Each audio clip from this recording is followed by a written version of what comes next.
era la mastitis aguda y la metaplasia escamosa. Entonces, hoy vamos a terminar estos otros 4 que nos quedan. El que le sigue es estasis de los conductos. ¿De cuáles conductos? Pues casi siempre son de los conductos más grandes, ¿listo? De los conductos más cercanos a, pues como al pezón. La característica de este tipo de proceso es que se presenta como una masa periareolar, porque si obviamente los conductos son los que están como drenando las secreciones hacia el pezón, pues la masa que se va a presentar es literalmente localizada a nivel de la región periareolar. ¿Listo? Casi siempre se genera como una masa que es palpable y como habíamos mencionado ayer, es una de las condiciones en las cuales se puede presentar algún tipo de secreción, ya sea de tipo galactorrea o secreción de sangre, pero es muy frecuente que se llegue a presentar como algún tipo de secreción específica. ¿Listo? ¿Qué tipo de características tiene pues como adicionales? Casi nunca se presenta con dolor o con cambios a nivel de la piel, es decir, con eritema o con calor. Realmente lo que se genera es como esa masa que les estoy diciendo, ¿listo? A diferencia de otras entidades que ya habíamos visto ayer, esta no se relaciona tanto con el tabaquismo, sino que se ha visto más que todo en personas o en mujeres ya pues de una edad un poco más avanzada, casi siempre en la quinta o en la sexta década de la vida. ¿Listo? Entonces, ¿qué es lo que pasa con estos conductos? Literalmente el conducto aumenta de diámetro y por lo tanto se genera como una retención de secreciones en esta localización. Entonces es esta imagencita que están viendo acá abajo. Si ustedes ven, esto no es el tamaño normal de un conducto mamario, es un conducto que está dilatado o que ha presentado, casi siempre lo llamamos como ectasia, que se genera esta dilatación de este conducto. ¿Esto qué hace? Que estas secreciones que están en el interior o en la luz del ducto se empiecen como a acumular y por lo tanto eso es lo que nos permite ver o que se genere como una manifestación clínica de secreciones por el pezón, porque al acumularse estas secreciones en este conducto que está dilatado, pues en algún momento esas secreciones van a terminar fluyendo o van a terminar generando un drenaje hacia el exterior a través del pezón y eso es lo que hace que lo podamos ver o que lo podamos como examinar como una masa palpable. ¿Listo? Entonces, esa es la característica principal como de esta tipo de respuesta, de estasis de los conductos. Si ustedes ven, casi siempre se genera como alrededor de ese tejido, de ese conducto, una respuesta inflamatoria que es la que va haciendo que el conducto se vaya como dilatando. Bueno, casi siempre en la ecografía, que es donde uno más fácilmente los puede identificar, el tejido que está alrededor de este conducto, si ustedes lo ven, no solamente tiene células inflamatorias, ustedes acá están viendo como unas células inflamatorias, sino que empieza a generarse como una reacción fibrosa de ese tejido, como de ese estroma que está rodeándome el conducto. Esto es importante tenerlo en cuenta porque a veces esta imagen, pues obviamente ya para el radiólogo, cuando el radiólogo la ve, a veces no está completamente seguro si está frente a un fenómeno de estasis de los conductos o si está frente a un fenómeno de un cáncer, que la veremos luego, que lo que les dice es que no están completamente seguros, que puede sugerir algún tipo de malignidad, pero que no hay o sea, que no es completamente seguro, porque se puede confundir, se puede dar como pie a confusión en la imagen, más que todo por el radiólogo y también hasta por el clínico, porque finalmente el clínico lo que está sintiendo, lo que está palpándole a la paciente es una masa. Entonces le están palpando una masa. Esa reacción en el estroma hace que el radiólogo lo pueda interpretar como un estado de fibrosis, de cicatrización y por lo tanto que se le parezca o que le sugiera una neoplasia. Pero entonces, ya al final, cuando se entrega el reporte de patología, es posible que ustedes vean que el resultado final o el diagnóstico final de ese paciente termina siendo este y no precisamente un estado neoplásico. ¿Listo? Aquí, ¿qué tenemos? En esta primera imagen lo que tenemos es una necrosis grasa, que como yo ya les había dicho, pues como ya lo habíamos repasado hace mucho tiempo, es una característica de la necrosis grasa es que se presenta por estados de traumatismo del tejido adiposo y como ya vemos, pues la glándula mamaria tiene un componente estromal que se refiere a la grasa y por lo tanto traumas directos a nivel de la glándula mamaria pueden ocasionar este tipo de situaciones. ¿Listo? Como ya les había mencionado ayer, todos los trastornos inflamatorios de la glándula mamaria, es decir, todos estos que estamos viendo acá, tienen una característica y es que ya sea clínica o radiológicamente semejan a un cáncer, ¿listo? Entonces, por eso siempre tienen que tener el diagnóstico de carcinoma inflamatorio entre los diagnósticos diferenciales de los trastornos inflamatorios normales de la glándula mamaria. ¿Cómo se vería la necrosis pues de la grasa? ¿Listo? Se considera que puede tener como una presentación muy variada y que va a depender es de qué tanto porcentaje del tejido adiposo pues se ha necrosado literalmente. Cuando es un tejido, o sea, cuando es como una área prominente del tejido adiposo que se necrosa, casi siempre se identifica como una masa palpable. Aunque no es dolorosa para la paciente, pues obviamente no, pues puede ser dolorosa en el momento del traumatismo, pero ya con el tiempo, ya ese tejido que se ha necrosado se siente o se palpa como una masa, pero no necesariamente es doloroso para la paciente. ¿Listo? Y es una de las situaciones en las cuales lo que podemos ver, o más bien lo que el radiólogo puede identificar, son como calcificaciones, porque acabamos de hablar de que es un estado de necrosis, y a veces la necrosis, como hablábamos ayer, evolucionan hacia lo que llamamos calcificaciones distróficas. Entonces, nuevamente pasa lo que veíamos, que puede ser una necrosis grasa por un trauma que genere una calcificación, pero para el radiólogo a veces es difícil diferenciarlo entre si realmente es un trauma o si estamos hablando de un proceso neoplásico.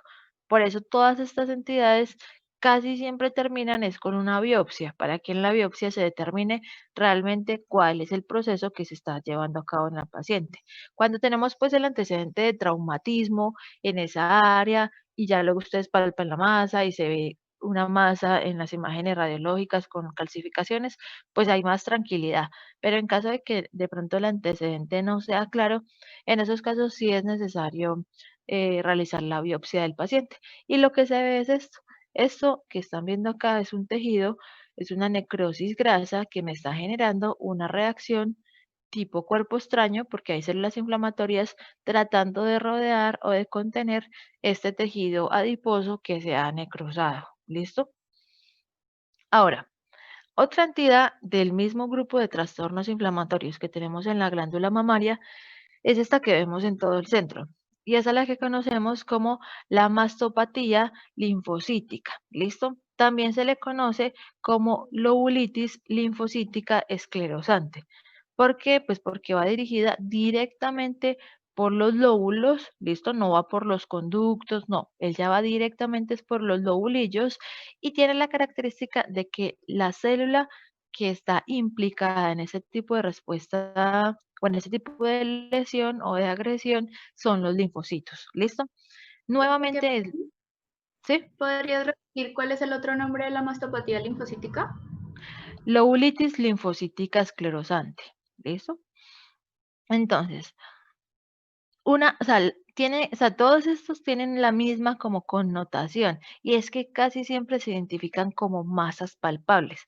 Entonces, esa es la razón por la cual hablábamos de que las masas tienen que hacerle sospechar a uno una entidad particular, pero dependiendo de muchas condiciones, dependiendo de cuál es el antecedente que tiene la paciente, si fue un trauma o si no lo presentó, si está dando lactancia materna, si se acompaña o no de secreciones, qué edad tiene la paciente. Entonces, todas estas condiciones son las que ustedes les van a hacer, o sea, les van a generar como un enfoque diagnóstico para tratar de saber cuál es el procedimiento, el diagnóstico o el tratamiento que tienen que hacerle a esa paciente. ¿Listo? ¿Cuál es la característica de esta lesión? Casi siempre Como son los lobulillos los que van a verse afectados, estos lobulillos empiezan a tornarse un poco atróficos. Si ustedes ven, vean esto de acá, esto viene a ser un lobulillo, este de por acá viene a ser un lobulillo y está completamente rodeado por células, por linfocitos, específicamente por linfocitos. Entonces, eso hace que el lobulillo, o más bien la unidad ducto lobulillar terminal, se vaya a ver un poco más atróficas de lo común. ¿Listo?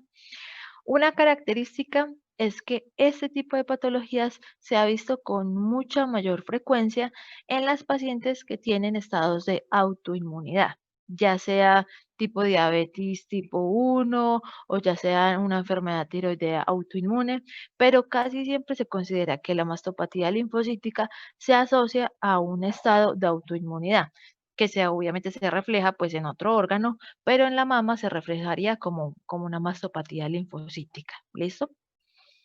Ahora, de la mastitis granulomatosa, pues viene a ser lo mismo, es un estado inflamatorio de la glándula mamaria, pero tiene la connotación de granulomatosa.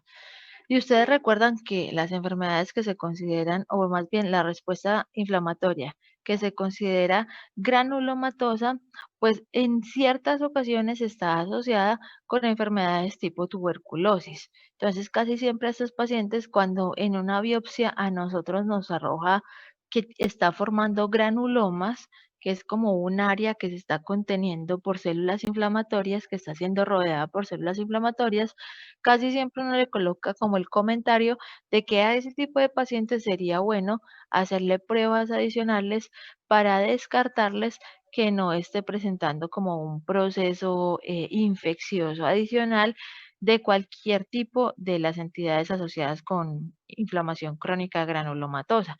Ustedes saben que obviamente la principal siempre será tuberculosis, pero pues existen muchas otras. Existe sarcoidosis, existen muchos de los grupos de autoinmunidad, existe por ejemplo sífilis, existe por ejemplo la lepra. Entonces son entidades que se manifiestan en nuestro cuerpo con la formación de granulomas. Entonces, cuando uno les reporte una mastitis granulomatosa, el objetivo es que siempre traten de descartar o más bien de evaluar si existe algún microorganismo que esté generándome ese tipo de lesión específica. ¿Listo?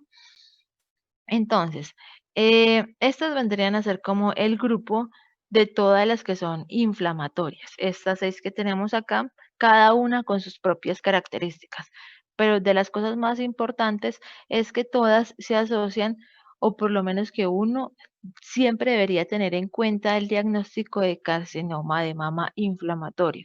Es un diagnóstico que a uno no se le puede olvidar cuando está enfrentando el caso de una paciente con una condición inflamatoria de la mama. Bueno, entonces pues para que no piensen solamente en cosas inflamatorias, sino que sepan que también tienen que entrar a descartar algún proceso neoplásico.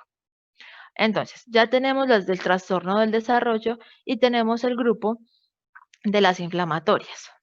Vamos a tocar el grupo de lo que es todo lo benigno. Bueno, estas que vamos a ver acá es lo que consideramos como las lesiones epiteliales benignas. Yo ya les había mostrado que se clasifican tres grupos, las no proliferativas, las proliferativas sin atipia y las proliferativas con atipia, cada una con su propio porcentaje. Como ven ahí, obviamente las no proliferativas son las más comunes y las que presentan atipia pues son las menos comunes. Pero entonces, si todas son benignas, tienen esa clasificación por el riesgo que presenta la persona de tener un cáncer de mama. ¿Listo? Se considera que según el tipo de patología que tenga uno aquí de ese grupo de benignos, se puede determinar qué tanto riesgo tiene de desarrollar esa paciente posteriormente un cáncer de mama. Bueno, entonces, partimos del primer hecho. Vamos a arrancar con las no proliferativas. Las lesiones benignas epiteliales no proliferativas, que son como la gran mayoría, porque obviamente es el 75%, es la gran mayoría de estas entidades, se considera que tiene un riesgo relativo para que la persona desarrolle un cáncer de mama como hacia futuro, solamente de 1. En cambio, el riesgo absoluto es del 3%. Es decir, en relación a lo normal, esta paciente que tenga una entidad no proliferativa tiene hasta el 3% por encima de la población normal de tener cáncer de mama más adelante. ¿Listo? ¿Quiénes vienen a constituir las lesiones no proliferativas? Pues ustedes lo ven en esta tabla. Entran lo que llamamos como estasis de los conductos, como lesiones quísticas, cambio apocrino, que alguien ayer lo había preguntado, el grupo de hiperplasia, pero la hiperplasia leve, adenosis y el fibroadenoma. ¿Listo? El fibroadenoma normalito, que ya sabían desde ayer que era una entidad muy frecuente, pero que dependía digamos así, de la parte histológica del estroma intralobulillar. Bueno, en esa entidad no estamos hablando directamente de un componente epitelial, sino que estamos hablando desde el estroma intralobulillar.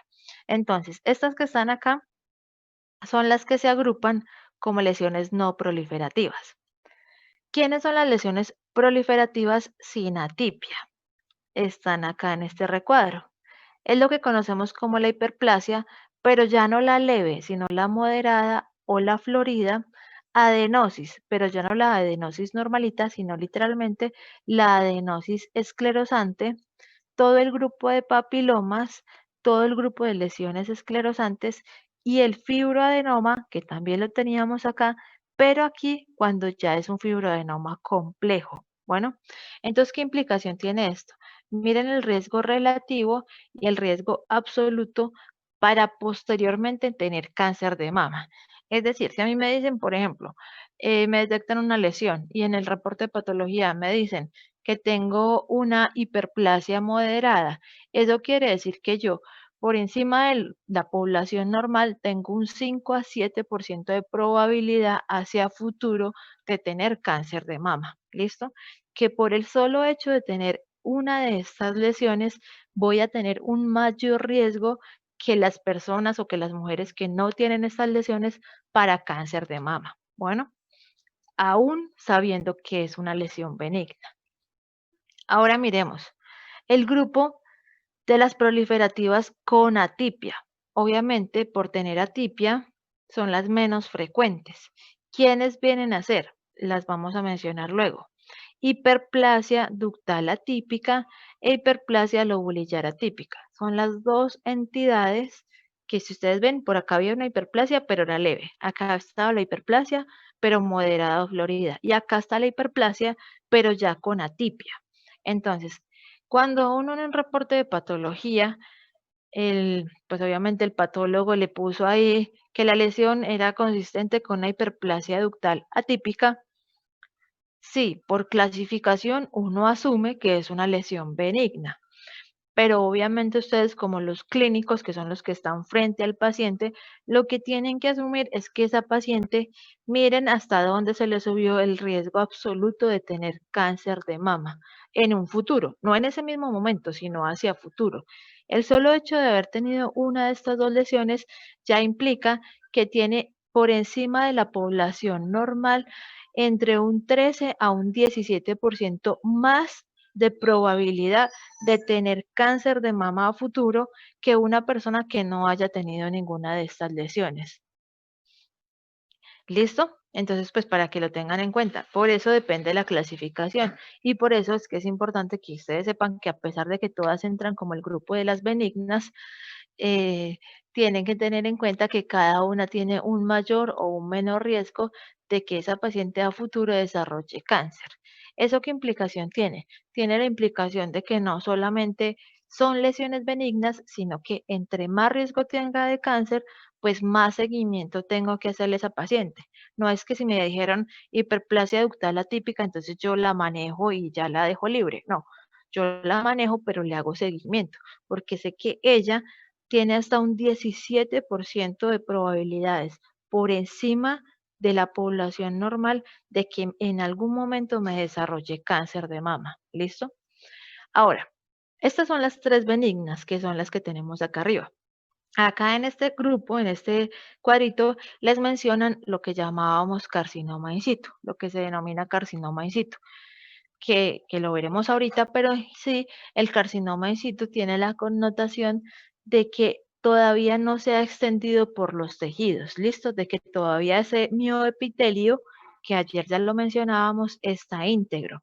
Entonces, cuando a uno le reportan esta lesión, obviamente hay que tratar a la paciente, pero le están diciendo de que la probabilidad de que eso se extienda o pase a ser infiltrante o comprometa la otra glándula mamaria es hasta el 25 al 30%.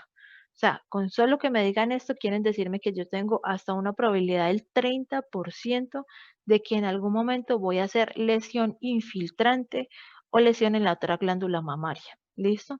Por eso es que uno tiene que saber esto y tiene que saberse la clasificación. Bueno, entonces vamos a empezar con el grupo pues básico que son las no proliferativas. Entonces, al grupo no proliferativo, en general, se le llama como las alteraciones fibroquísticas, porque entra todo el grupo de las fibrosis y todo el grupo de los quistes. Clínicamente, casi nunca se definen como una lesión muy bien delimitada. A veces sí, pero no siempre se definen como una lesión muy bien delimitada. Ustedes saben que obviamente a uno le enseñaron cuando era una lesión maligna que ya tenía ciertas características, que era firme, que era adherida a los tejidos profundos, que no era tan dolorosa.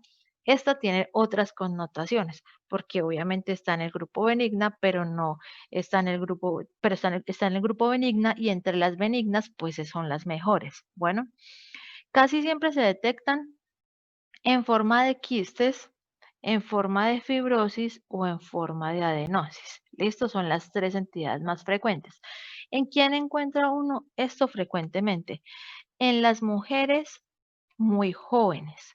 Las mujeres muy jóvenes cuando se empiezan a palpar cositas, a sentir cositas como raras en la glándula mamaria, en el, pues en el tamizaje de mama, casi siempre van a estar en este grupo.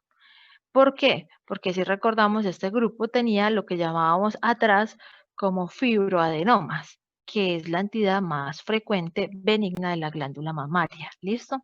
Entonces, ustedes ya saben qué es un quiste. Un quiste simplemente es como una cavidad que está revestida por unas células y que en su interior posiblemente esté acumulando algún líquido. Entonces, eso es lo más frecuente que uno puede encontrar en este tipo de pacientes, la estructura tipo quiste. Y algo que me comentaba, que preguntó alguien ayer, la metaplasia apocrina.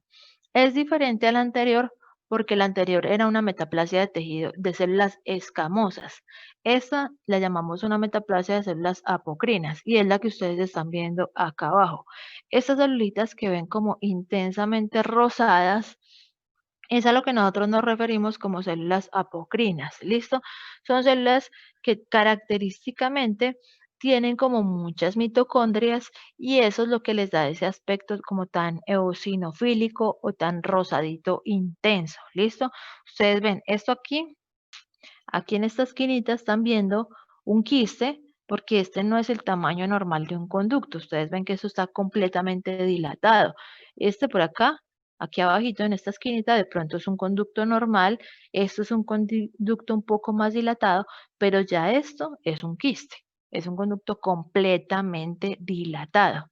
Entonces, como está dilatado y como está, el epitelio ha cambiado hacia estas células que son rosaditas, intensamente rosadas, a esta estructura es a lo que le llamamos un quiste con metaplasia apocrina. Para nosotros esto es importante histológicamente, pues porque nos ayuda a saber en qué grupo lo vamos a poner. Pero en sí ustedes cuando escuchen este término, más que el hecho de que las células son rosaditas y todo esto, lo que tiene que hacerles referencia es al hecho de que es no proliferativa y por lo tanto del grupo benigna es el que menos riesgo tiene de desarrollar algún tipo de cáncer, si es que tiene algún tipo de riesgo, ¿listo? Es lo mejor que le podría pasar a uno, que le salga una lesión benigna no proliferativa. Ustedes acá ven, estos son los conductos normales. Esto es lo normal de mi glándula mamaria. Y ya estos son los cambios que se van a presentar.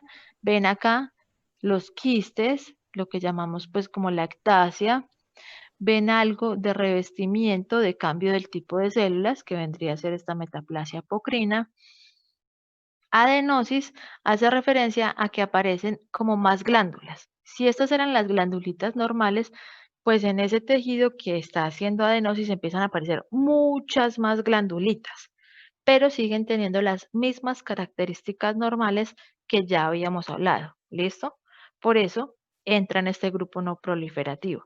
Entonces, la importancia de este grupo es que es muy frecuente en las mujeres jóvenes. Es la condición más frecuente que una muchacha de 20 años le consulte a uno. Lo más probable es que la lesión que tenga va a estar encasillada en este grupo y que la probabilidad de que esto vaya como a aumentarle el riesgo de cáncer hacia futuro, pues es muy baja, ¿listo? Es muy baja, si vemos esta imagen, es del 3% en relación con la población general.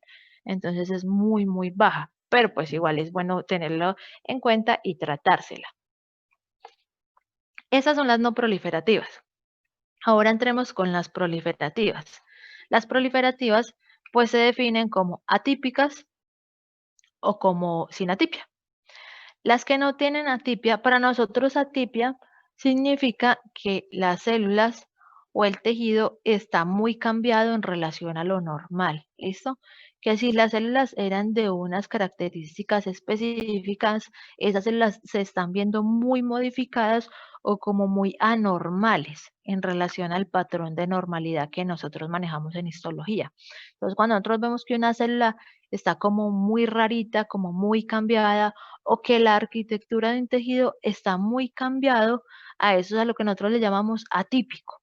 Y obviamente, entre más atípico sea un tejido, pues más cercano está a que vaya a haber una transformación hacia un proceso neoplásico. Bueno, entonces, miren esta imagen. Aquí ya hay un estado de proliferación. ¿Y por qué se llama proliferación? Porque ya no es una única capa revistiéndome este tejido. Miren la imagen anterior. Acá la célula estaba más grande, pero seguía siendo una única celulita, una única capita revistiéndome este ducto. En cambio, miren acá, ya hay una cantidad de celulitas que están ocupándome ese conducto. Cuando empiezan a crecer las células, cuando ya no es una, sino que es una cantidad de células que ha crecido y que me está ocupando los conductos, a eso nosotros le llamamos una proliferación. Es como si fuera una hiperplasia del tejido, pero en este caso le llamamos proliferación. Entonces ustedes ven que acá hay muchas capitas de células, una cantidad de capitas de células que están revistiendo uno de los conductos. Si ustedes ven estas de acá, esto ni siquiera tiene luz. Acá por lo menos yo tengo luz, esto es lo normal. Tengo la luz, tengo una o dos capas de células, la célula luminal y la célula mioepitelial. Pero miren acá, esto tendría que tener una luz acá central y no la tiene porque se rellenó completamente de células. Es decir, proliferaron las células y por lo tanto me generaron una lesión proliferativa. Pero estas células que hay acá se parecen mucho a lo normal, a lo que yo considero normal. Por eso le llamamos sinatipia. Bueno, este primer ejemplo que están viendo acá es el que conocemos como la hiperplasia epitelial, que hace parte de todo el grupo de las proliferativas sinatipia. Cuando nosotros decimos una hiperplasia epitelial sin atipia, estamos diciendo que está como en ese término medio, que realmente el riesgo para que más adelante la paciente desarrolle cáncer es muy bajo, pero pues que de todas maneras no tiene que echarse pues como en saco roto, hay que tenerlo en cuenta. Entonces, esta imagen que están viendo acá es varios tipos de hiperplasia epitelial. Bueno, Profe, una pregunta. Entonces, ¿la hiperplasia solo afecta a los conductos? O sea, ¿no se va a ver en los lobulillos? ¿ustedes qué creen? ¿Que se puede ver en los lobulillos?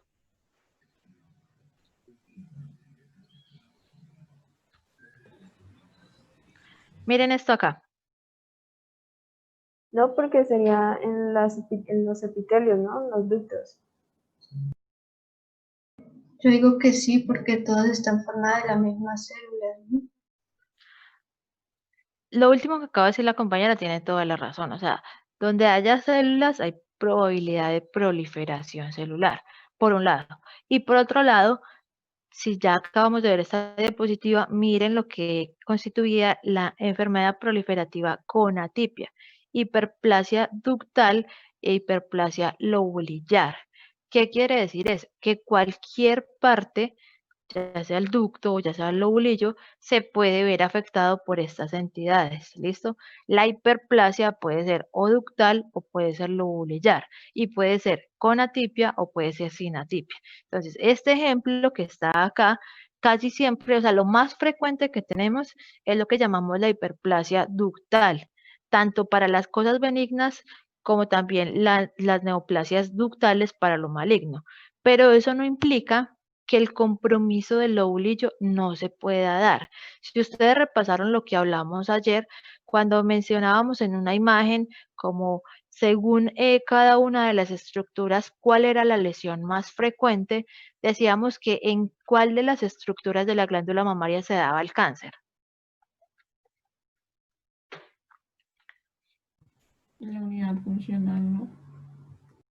En la unidad funcional, es decir, El lobulillo. En el lobulillo, ¿no, profe? Y el conducto El terminal. conducto lobulillar terminal. en la unidad ducto-lobulillar terminal. Y por eso, ¿qué quiere decir eso? Tanto en el conducto como en el lobulillo se pueden dar lesiones. Si ustedes recuerdan de lo que habíamos hablado ayer, mencionábamos que en la unidad ducto-lobulillar una de las muchas lesiones que se pueden dar es cáncer. Entonces, aquí lo que están viendo es como etapas mucho anteriores a un cáncer, que es la hiperplasia. Pero entonces, para responder, para resumir, realmente esto se puede dar tanto en el lobulillo como en el conducto, porque como dijo alguien por ahí, están constituidos por el mismo tipo de células. Lo único que estoy haciendo es proliferarlas o multiplicarlas. Entonces, puede ser en cualquier recorrido de toda la glándula mamaria. ¿Listo? Ahora, esta es la segunda entidad, que es lo que llamamos adenosis esclerosante. Ya les dije que adenosis implica que si, por ejemplo, esto es lo normal y yo tengo, no sé, póngale 20 acinos glandulares, 20 glandulitas acá, entonces la adenosis implica que aumenta el número de glándulas. Si ustedes comparan esto que viene a ser lo normal con esta imagen de acá arriba o con esta imagen de acá abajo, lo que ven es que de un momento a otro aparecieron una cantidad de glándulas. A eso es a lo que nosotros le llamamos adenosis. Cuando esa adenosis no solamente es el aumento en el número de glándulas, sino que se acompaña de cambios también en el estroma, pues entonces nosotros le ponemos la connotación esclerosante.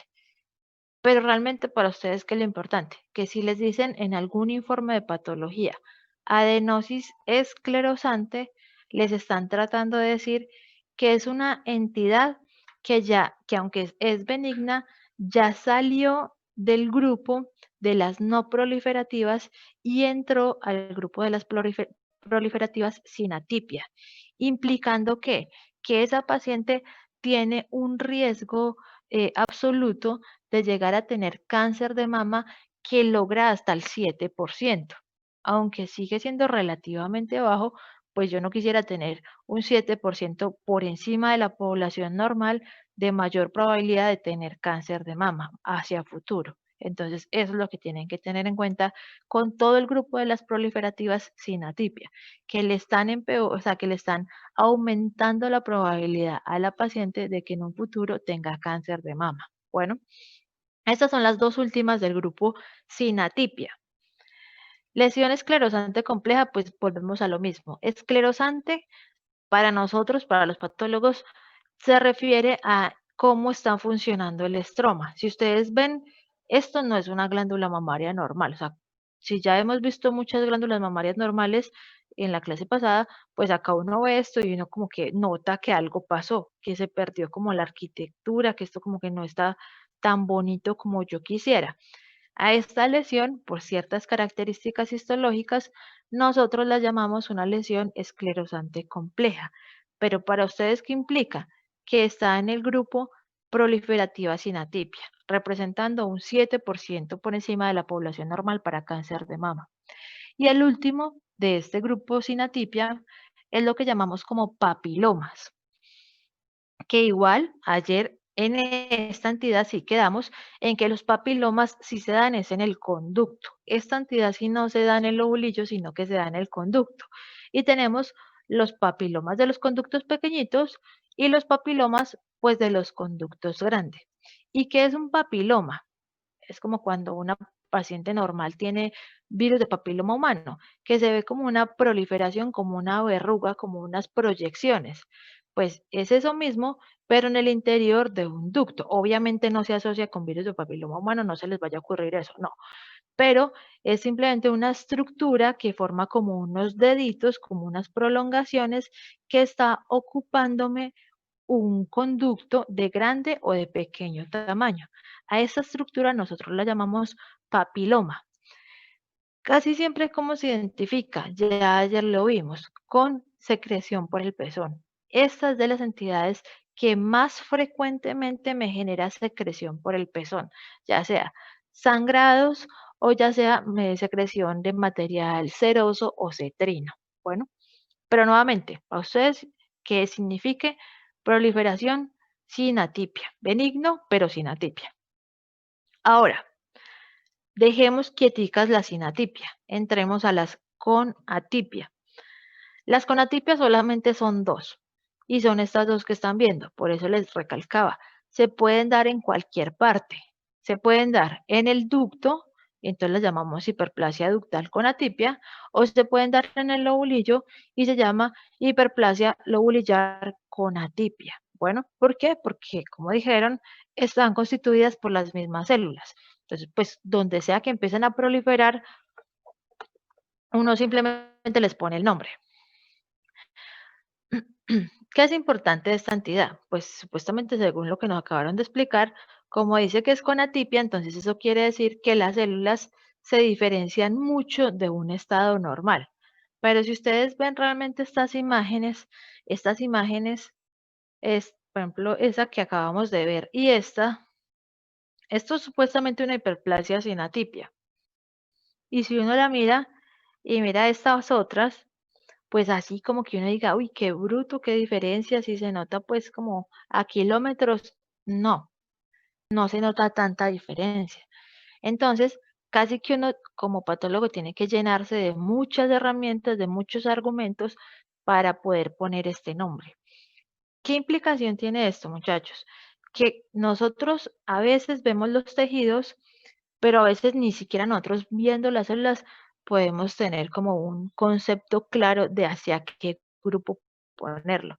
¿De qué dependemos muchas veces? De la clínica que ustedes nos entregan, de que ustedes nos digan qué edad tiene la paciente, qué fue lo que usted detectó, qué está diciendo la mamografía. Al unir toda esa información, nosotros les podemos decir o les podemos aproximar u orientar hacia un diagnóstico. ¿Por qué? Porque el solo hecho de que nosotros le metamos el término atipia a una entidad en la glándula mamaria, ustedes ya saben que esa paciente le subió la probabilidad de que en el futuro tenga cáncer de mama hasta en un 17%. Entonces, esto es para reforzarles el hecho de que nosotros dependemos de ustedes, de que el buen funcionamiento de los diagnósticos depende del aporte de la información clínica que ustedes nos dan. A veces ustedes consideran que de pronto no es muy valioso que ustedes nos escriban cuáles son los síntomas del paciente, qué encontraron, qué piensan, pero realmente para nosotros sí es importante. Nosotros pues a ciegas casi nunca vemos una lámina, o a menos de que nos toque obligatoriamente porque no hay de dónde sacar información. Pero esto genera muchos errores diagnósticos, el hecho de uno no contar con la información clínica correcta. Porque para nosotros tenemos que ver las celulitas, a ver si se parecen, si no se parecen, la arquitectura, si estos orificios son más grandes, qué tan cerca están de la luz, o sea, una cantidad de cosas que nosotros miramos a ver si sí o si no nos parece, que es con atipia o sin atipia.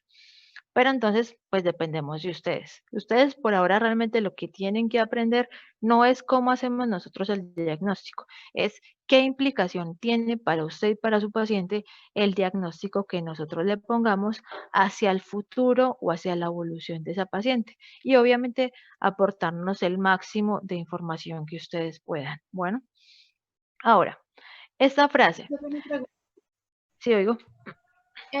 Es que me confundo un poco con la proliferativa con atipia a cuando hablabas de las neoplasias mal diferenciadas. ¿No es ¿En qué? como parecido? ¿No es como qué? Muy parecido, o sea, porque es que acá son células atípicas, eso ya no Ujú. sería. O sea, me pierdo un poquito ahí con eso.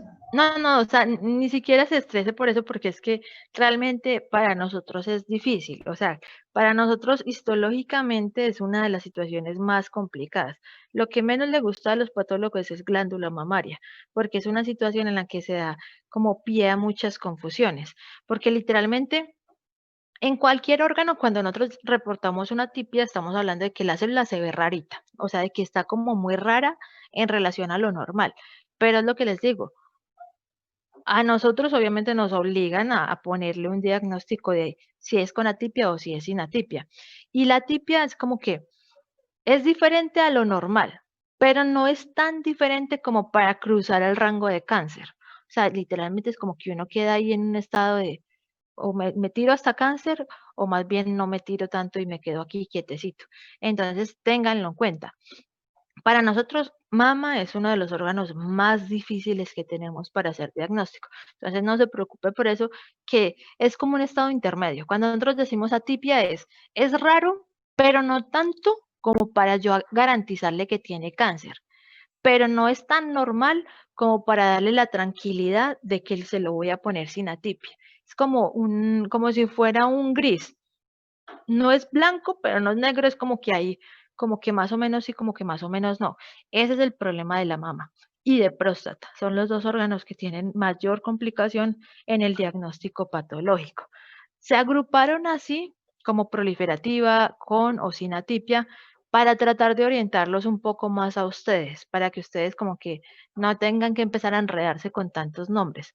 Pero tengan en cuenta que lo que les digo, por eso les recalco, dependemos en estos casos mucho de la ayuda de ustedes, porque si ustedes no nos dicen qué están pensando, qué fue lo que vieron, qué fue lo que examinaron, posiblemente nosotros no logremos tener todas las herramientas que necesitamos para ponerle a un diagnóstico de estos, es con atipia o es sin atipia. A veces hasta nosotros mismos no sabemos y preferimos o llevar el caso a un estudio especial, que como ustedes ya saben, en ese caso sería un estudio de inmunohistoquímica, o sacar un diagnóstico como sugestivo de tal cosa, pero sin arriesgarnos mucho, ¿listo? En estos casos tengan en cuenta eso. La inmunohistoquímica es fundamental y muchas veces se las van a pedir. Muchas veces en el reporte de patología les van a decir, se recomienda la realización de estudios de inmunohistoquímica complementarios. ¿Qué quiere decir eso? Que con la información que yo tengo no estoy seguro para darle un diagnóstico y que prefiero apoyarme en algo adicional. En cuanto a lo que la estudiante comentó, la compañera comentó específicamente de atipia y cáncer, para nosotros en mama, digamos que la diferencia literal, o sea, literal, si usted lee un libro de patología, la diferencia para nosotros decirle es una hiperplasia ductal con atipia o es un carcinoma in situ, solamente se basa en el tamaño de la lesión. Si mide unos milímetros, es atípica. Y si mide otros milímetros diferentes, ya es carcinoma. Solamente eso es lo que a nosotros o sea, nos ayuda y a la vez nos obliga a arriesgarnos hacia un diagnóstico y otro. Pero entonces, ténganlo en cuenta, o sea, ténganlo en cuenta de que a veces los patólogos no les van a dar fidelidad en un diagnóstico más que todo en mama cuando son estos problemas de que citológicamente la diferencia no es tan evidente. Cuando veamos otros órganos, por ejemplo, estómago es un órgano en el cual uno pues no tiene como tanto problema para hacer el diagnóstico, porque cuando uno dice atípico, ahí sí, para mí, para usted, para cualquiera, hasta para el que no estudie medicina, ve que esas células son diferentes, pero en este caso es un poquito más problemático, ¿listo? Entonces, acá les estaba mencionando que dice que menos del 20% de las mujeres con hiperplasia típica van a desarrollar un cáncer. Entonces, por eso se hace esta clasificación, porque dependiendo de lo que quiera la paciente y dependiendo de lo que ustedes decidan junto con la paciente, porque ustedes son los que la tratan, entonces se va a determinar cuál es la conducta. Hay veces que si a mí me dijeran, pues si a mí me dijeran, tiene una lesión atípica, la que fuera, hiperplasia lobulillar, hiperplasia ductal, la que sea, y me dijeran el riesgo de que esto vaya a evolucionar a un cáncer es del 17% por encima de la población normal, pues yo me asustaría un poquito y posiblemente uno tome una conducta un poco más agresiva. Pero como en este momento las imágenes ayudan mucho, hay muchas personas, hay muchos pacientes que en vez de hacerse operar, prefieren hacerse un seguimiento estrecho. Si ellas tienen forma de garantizarle que cada cierto tiempo le van a hacer la mamografía y le van a hacer un estudio y van a estar pues no sé, con el ginecólogo, con el mastólogo, con el que sea que les toque, para ir viendo en qué momento es que realmente van a desarrollar esa lesión, pues ellas podrían esperar. Pero en caso de que uno no le pueda hacer el seguimiento a los pacientes, en ese caso sí es preferible hacer la intervención quirúrgica de una vez. Entonces, en las lesiones atípicas, esa es la condición. Dependen de cuáles son las condiciones de la paciente para saber si pueden esperar, si le dan el chance como de ver cómo es la evolución o si definen ustedes ya directamente hacer el procedimiento quirúrgico. Bueno, esta imagen simplemente es para que ustedes miren de las lesiones que hemos visto hasta ahora, esta a quién se les parece, esta a quién vendría a ser.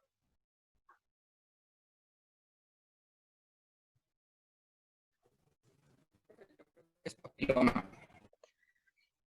Se podría parecer a un papiloma, está por ahí más o menos. ¿Alguien tiene algún otro concepto?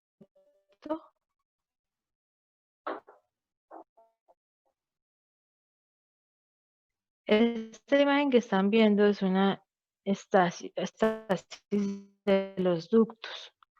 ¿Por qué? Porque si ustedes ven, esto es un ducto, este es el este dilatado y que en su interior está lleno de secreciones y de células inflamatorias. Era lo que yo les decía, cuando un conducto se dilata mucho, empieza a acumular esas secreciones y en algún momento las va a liberar y se va a expresar en forma ya sea de galactorrea o de secreción por el pezón. ¿Listo? Esta sí es la que dijo su compañero. Esto es un papiloma. Ven lo mismo, ven un conducto, todo esto que ven acá como una estructura como quística, como dilatada, es un conducto. Debería ser como de este tamaño, acá, pero pues miren cómo terminó de dilatado. Y en el interior tiene como unas proyecciones, como unas digitaciones. A esto es a lo que nosotros le llamamos un papiloma. Bueno, ahora, mencionamos el cáncer de mama. Entonces, ¿qué hay que decir del cáncer de mama?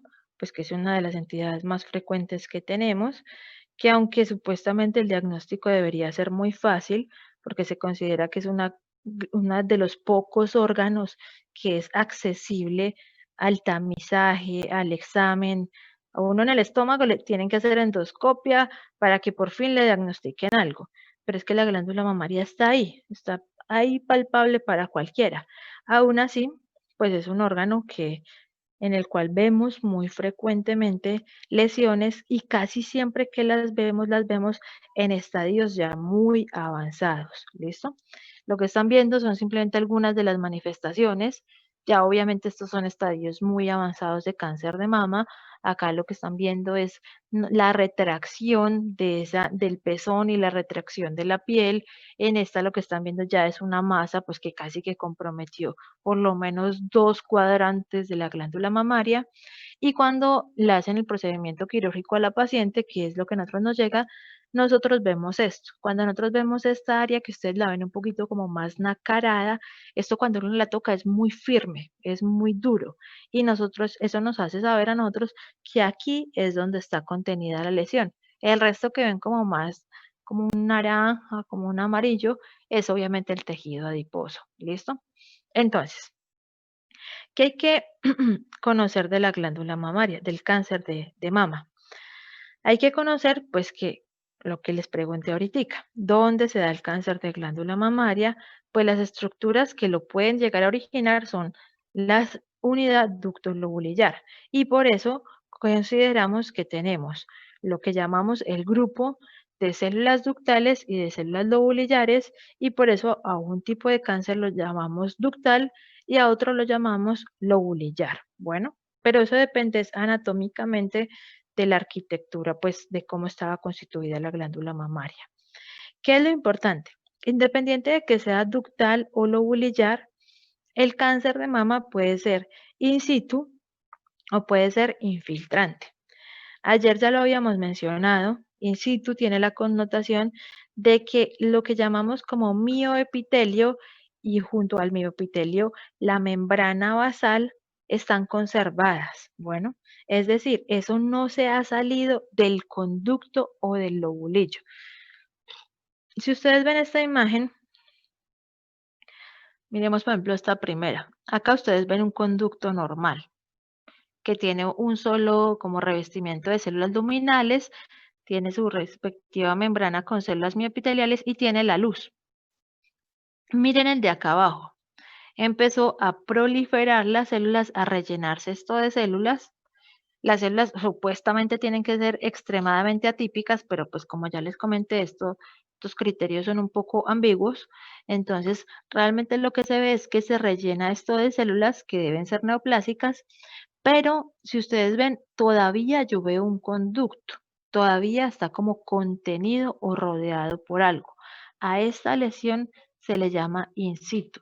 En este caso sería un carcinoma ductal in situ. Miren esta de acá, ya no es el conducto, ya es el lobulillo el que se va a comprometer.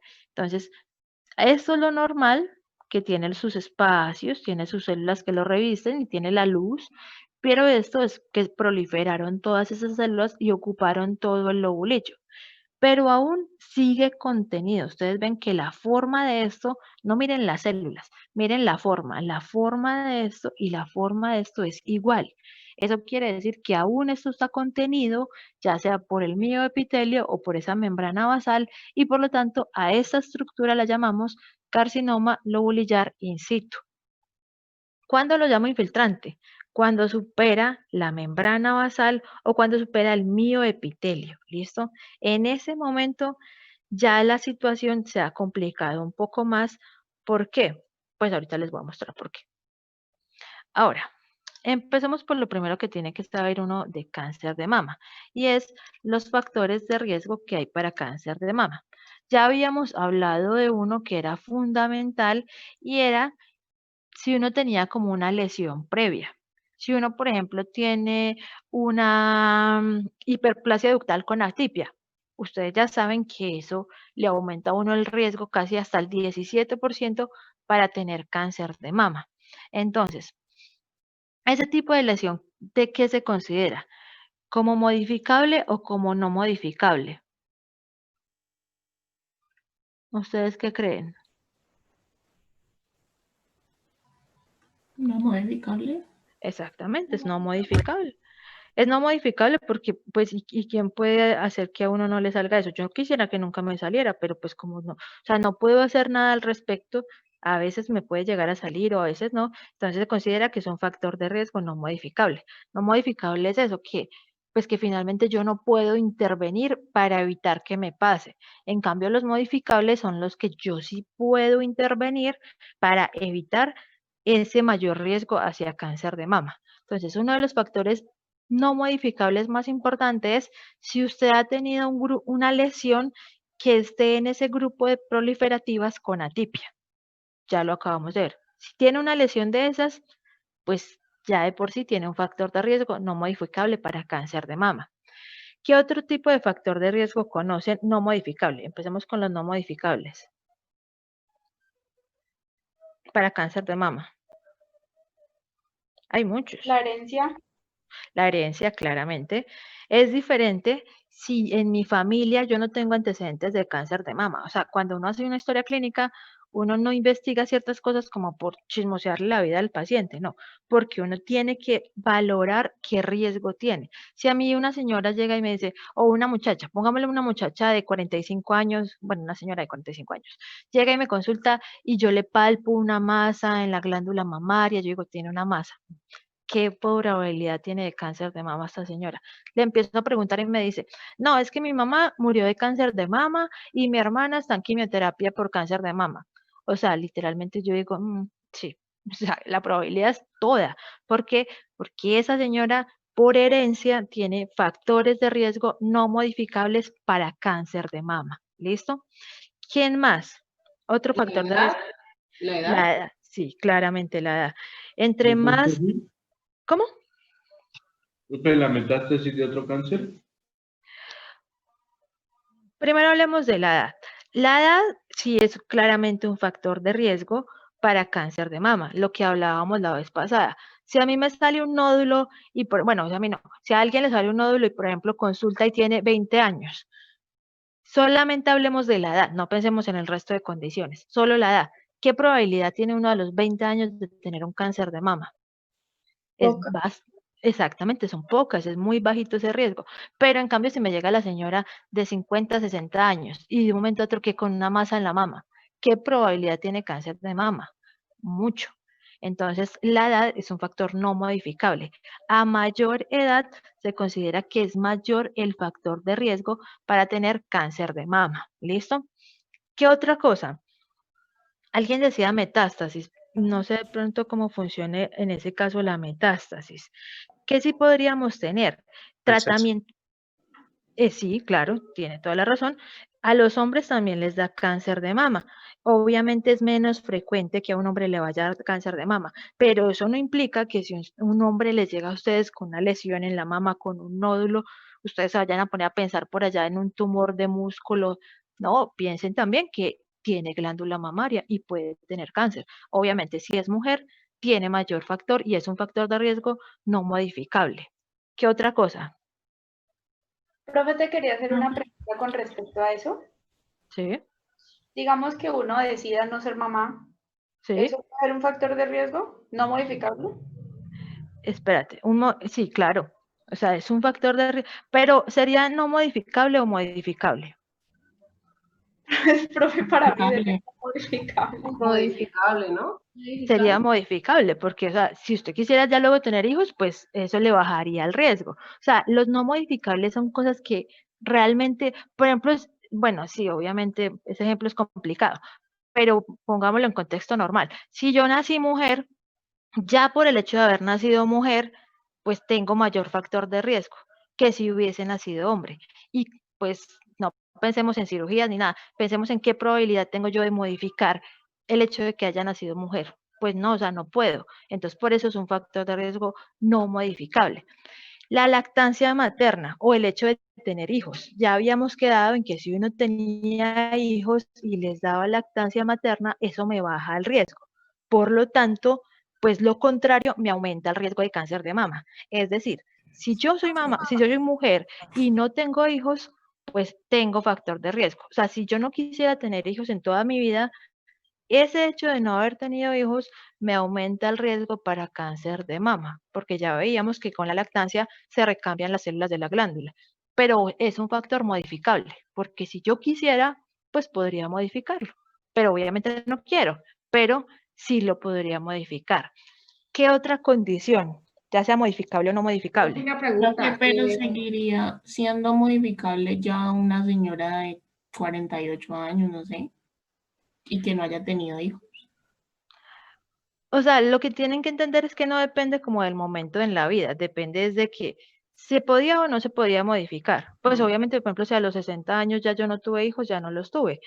Pero lo que estamos hablando es de si la condición en sí se podía o no se podía cambiar, es lo que les digo. O sea, yo no puedo dejar de haber nacido como mujer y pasar a ser hombre para bajarme el riesgo. Eso es un factor no modificable. Un factor modificable era que se podía cambiar, que ya por voluntad mía, que yo no quiera tener hijos y no lo quiera modificar, pues ya es otro asunto diferente. Pero lo podría modificar si quisiera. En cambio, el ¿Profe? hecho de ser mujer no lo podría modificar. Oigo. ¿El tamaño de los senos tiene algo que ver? Se considera que sí puede tener un factor de riesgo si uno tiene como unos senos protuberantes, más que todo, si es mayor proporción de glándula y no de tejido adiposo. Si el tamaño del seno depende del tejido adiposo, pues ahí no. porque ahí sería tejido adiposo y el tejido adiposo no me está dando cáncer, entonces no influiría.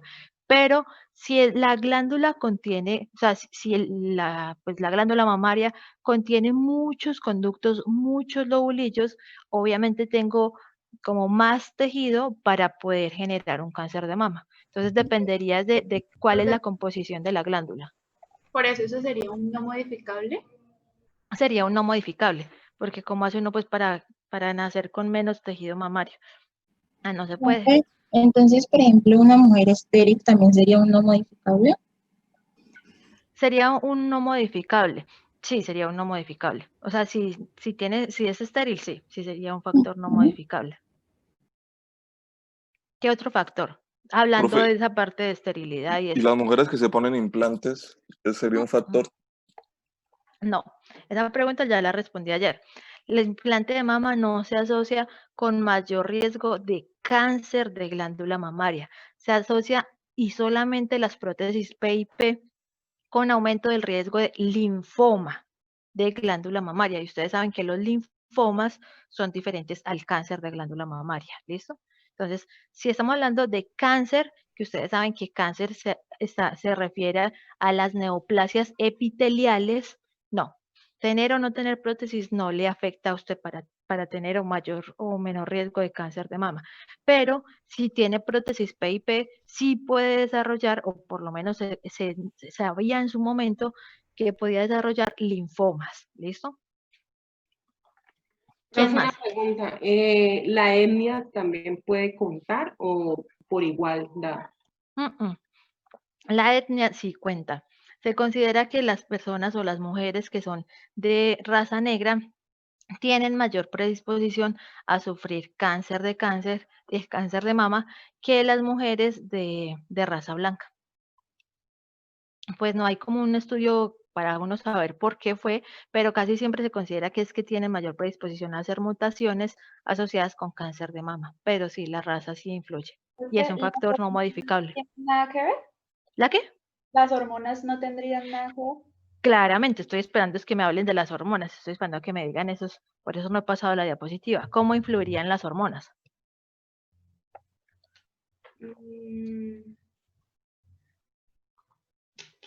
Voy a pensar.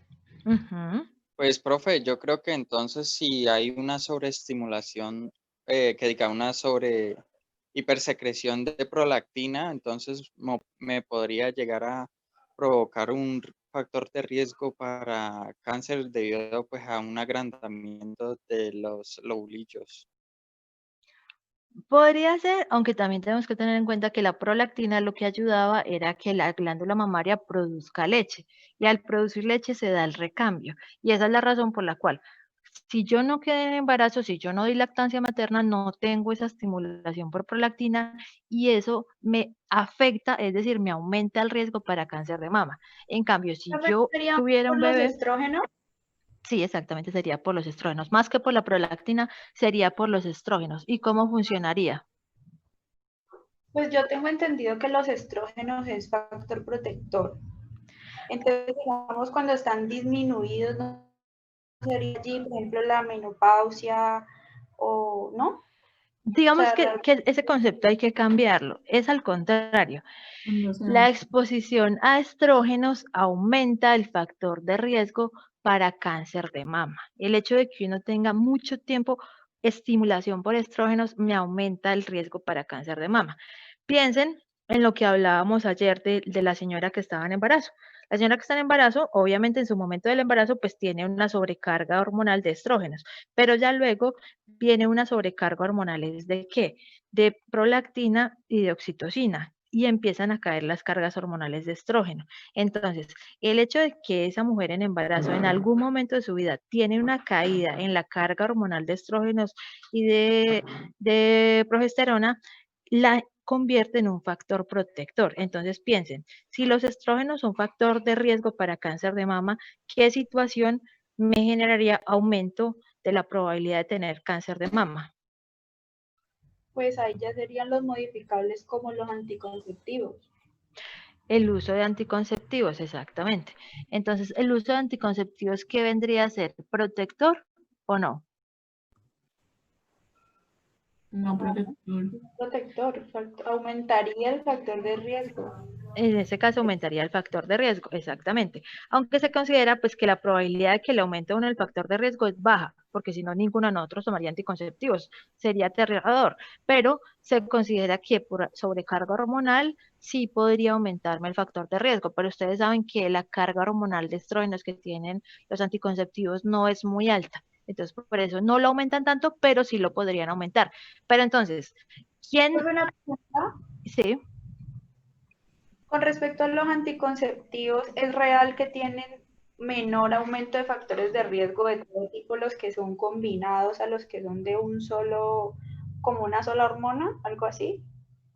Sí, sí se ha considerado que tienen menor factor, o sea, que es diferente, que el hecho de que tenga una carga, pero ni siquiera para glándula mamaria, realmente eso es para endometrio, para cáncer de endometrio. Es preferible los que son combinados que los que solamente son una carga de progesterona. Los que solamente son progesterona sí aumentan directamente el factor de riesgo para cáncer, pero de endometrio, y eso lo veremos en la parte de femenino, ¿listo? Profe, Los no modificables como la utilización de químicos, los famosos desodorantes, ¿también pueden alterar o no? Pues digamos que o sea, que en general los agentes nocivos, los químicos, esas sustancias pueden mutar las células en general, en cualquier órgano. No sé si específicamente los desodorantes, yo realmente no lo he oído, pues que los desodorantes le aumenten o no el riesgo de cáncer de mama, pero digamos que en general los químicos, pues una sustancia nociva sí podría aumentar el riesgo, pero de cáncer en general, pero pues específicamente los desodorantes, pues yo no lo he oído. Pues, profe, nosotros una vez lo escuchamos, pero fue para linfoma, no fue para cáncer, sino linfoma por el ganglio que está cerca de la axila. Lo que les digo, o sea, los químicos en general tienen la propiedad de que ayudan o estimulan a las células a mutar. Pues de pronto en ese sentido sí tendría algo de lógica que por localización sea mayor factor de riesgo. Pero dígame factores que sean más comunes, muchachos. Digamos, después de una infección, algún virus que modifique, digamos, el genoma o algo así, ¿no se podría? Sí, claro. O sea, hay infecciones víricas que se asocian con mutaciones puntuales. Pero díganme en algo que sea más común, ¿las muchachos. personas transgénero tendrían un FAT por el tema de las hormonas? ¿Las qué? Las personas transgénero. Pues, cuando Pues, o sea... sea, sí, si un hombre pues decide hacer como el cambio de género y eso implica que tenga que estimularse con hormonas, específicamente con estrógenos para desarrollar caracteres sexuales secundarios femeninos, eso le estimula. Pero póngame ese ejemplo más frecuente. O sea, es un poco frecuente que uno tenga muchos pacientes transgéneros, pero a quien sí tiene todos los días uno en consulta, que esté tomando hormonas. ¿Deportistas? ¿Los deportistas? Más que los deportistas.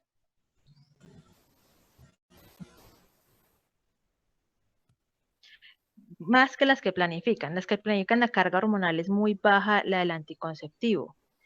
Muchachos, piensen en sus mamás.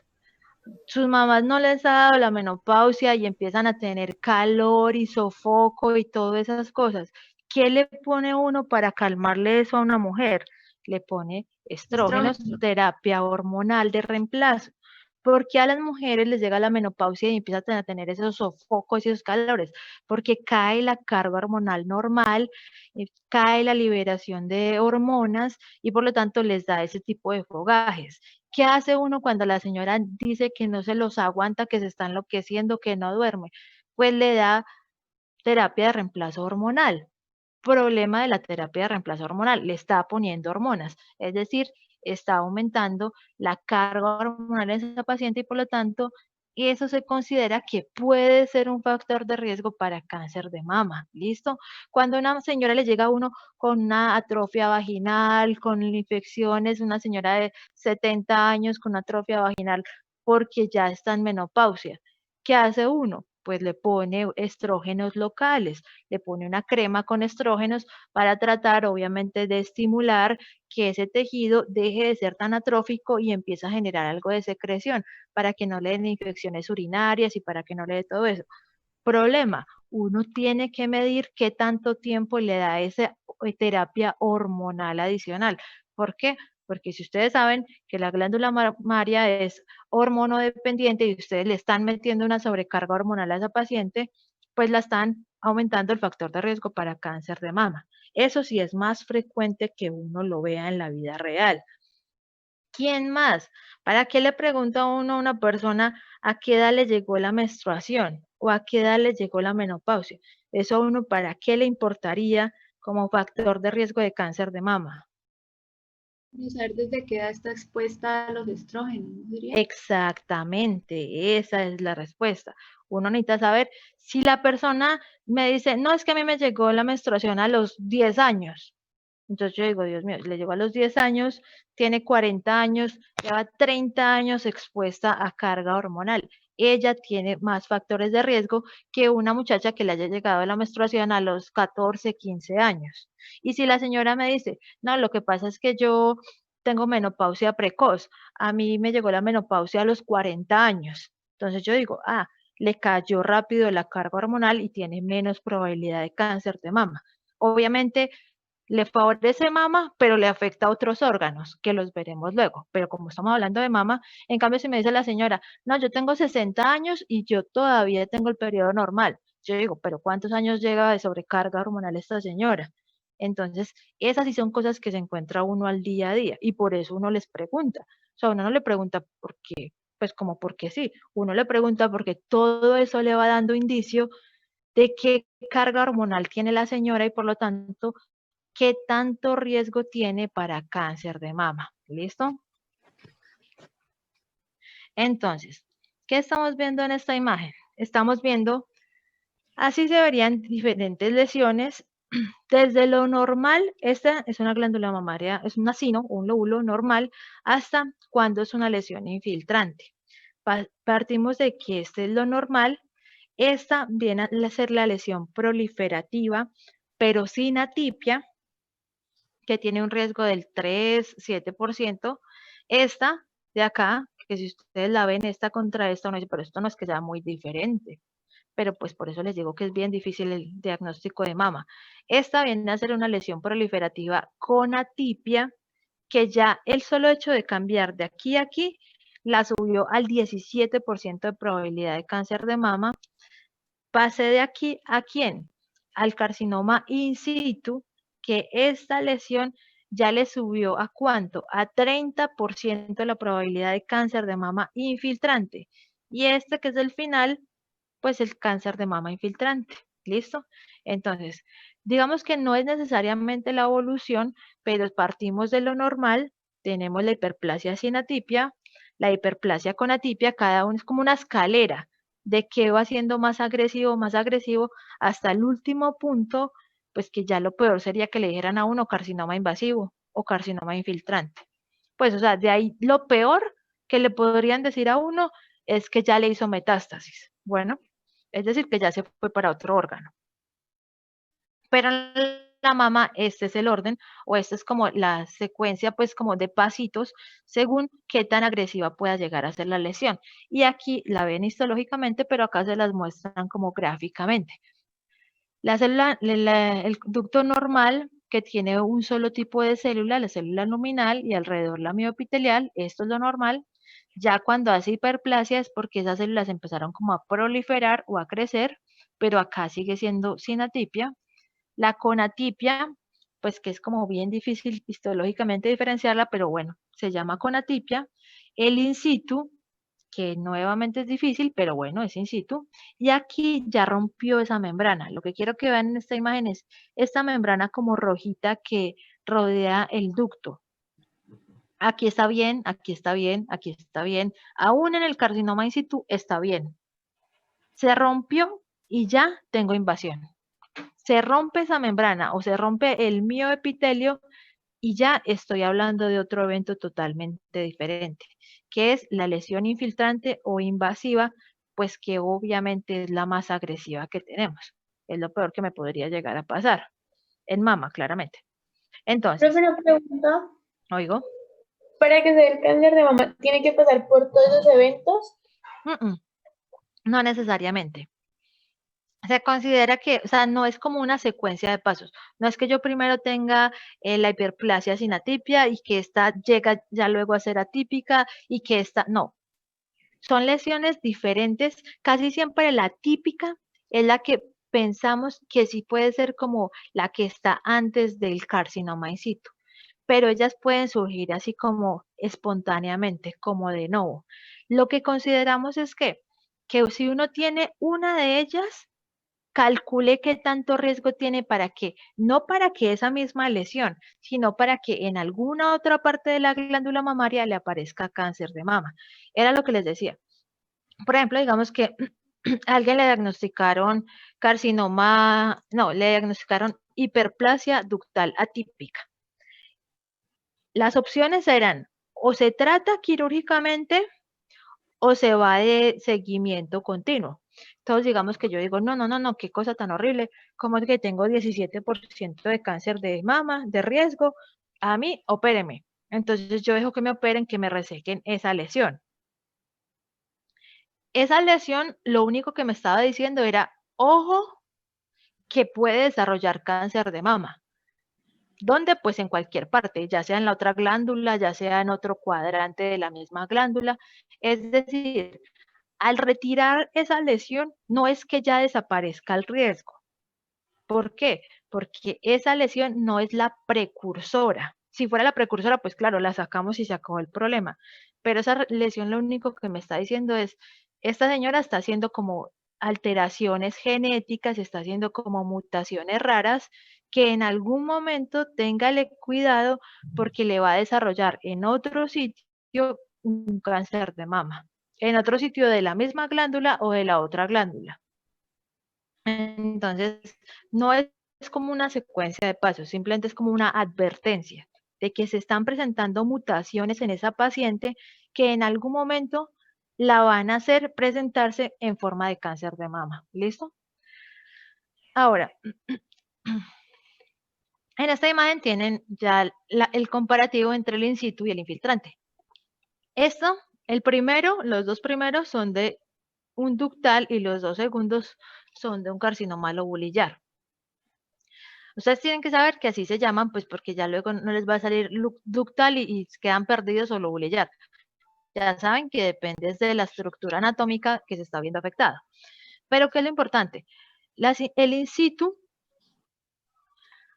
aún así siendo in situ, usted lo puede operar y casi nunca tiene que darle quimio o radio, porque usted lo opera, lo reseca bien resecadito, que no vaya a quedar por ahí ninguna célula maligna, y como esto estaba contenido, ¿por quién? Por el mioepitelio y membrana basal, pues entonces uno casi siempre lo que hace es seguimiento. La opera a la paciente y le hace seguimiento de que ya luego no me vaya a salir la señora con una lesión adicional. ¿Qué pasa con el infiltrante? La lesión que vayamos a hablar más adelante tienen una connotación y es que rompen la membrana basal y en este caso el mioepitelio. ¿Y qué hay más allá de la membrana basal o el mioepitelio que es muy importante? ¿Qué hay en el estroma? Vasos sanguíneos. Exactamente. Hay vasos sanguíneos y hay vasos linfáticos. Y esa es la razón por la cual yo prefiero tener un in situ que tener un infiltrante. Porque si yo tengo un in situ, pues sí tengo cáncer, pero está contenido ahí, a esa localización, a esa glándula mamaria. Y eso pues es bueno. En cambio el infiltrante rompió la membrana. Esas células tumorales, ¿quién me dice a mí que no han llegado a los vasos sanguíneos o a los vasos linfáticos y que ya no están en otro órgano? Ese es el problema del diagnóstico infiltrante. El diagnóstico infiltrante no es solo el hecho como, bueno, sí, rompió la membrana basal y entonces, no, es el hecho de que rompió la membrana basal y ahora dígame si solamente las células tumorales están en la glándula mamaria o si ya se extendieron a otro órgano.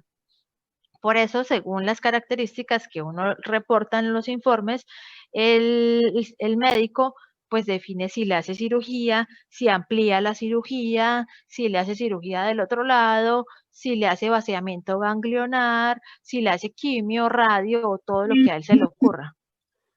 ¿Cómo? Una pregunta. Oigo. ¿Los cánceres carcinomas que son in situ no deberían palparse de ninguna masa o sí puede haber posibilidad de que ya haya masa palpable? Sí puede darse masa, no es muy frecuente, pero sí se pueden palpar. Ellos también se pueden palpar, porque igual es una proliferación que se está presentando. No es la manifestación más frecuente, pero sí se puede dar. Sí, en ese sentido sí, sí se puede dar. ¿Listo? Ahora, ese es el problema.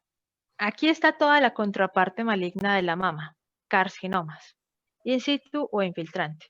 De los dos, pues que me toque el in situ. Que no me toque ninguno, pero pues si me va a tocar, que me toque el in situ.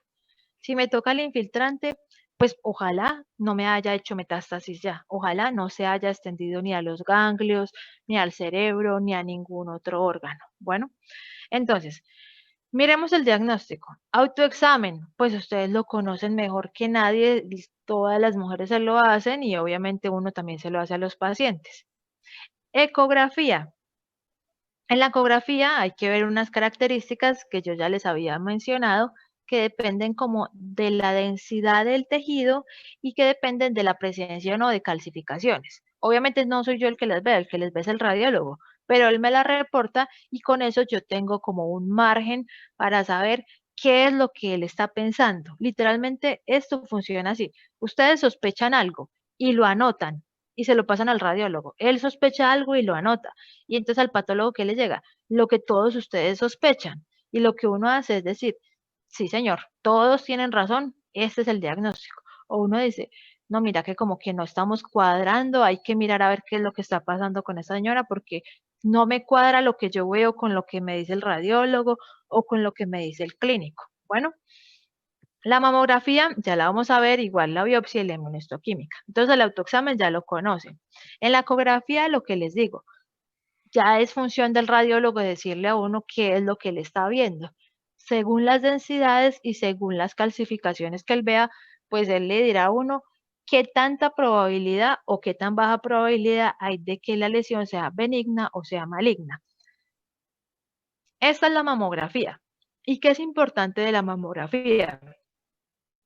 Lo vamos a mencionar, pero de todas maneras ténganlo por ahí para que lo consulten. Lo que llamamos la clasificación BIRATS. ¿Listo? Ese BR1, BR2 que ven por acá es a lo que nosotros le llamamos la clasificación BIRATS. Y era lo que yo les decía ayer. Normalmente uno en un reporte, pues en la patología sí es más frecuente que nosotros digamos carcinoma, pues porque si lo estamos viendo, ¿qué más podemos decir aparte de carcinoma?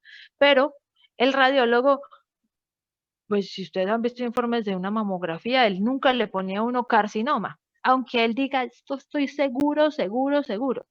Él le pone una cosa que se llama clasificación PIRATS, que lo que le dice a uno es qué tan probable es que tenga algo benigno o que tenga algo maligno, o pues que literalmente me dice palabras más, palabras menos, qué fue lo que vio el radiólogo, para yo saber a qué es que nos estamos ateniendo. Entonces, la clasificación BIRATS va literalmente desde 0 hasta 5 y hay algunas que tienen como subclasificaciones.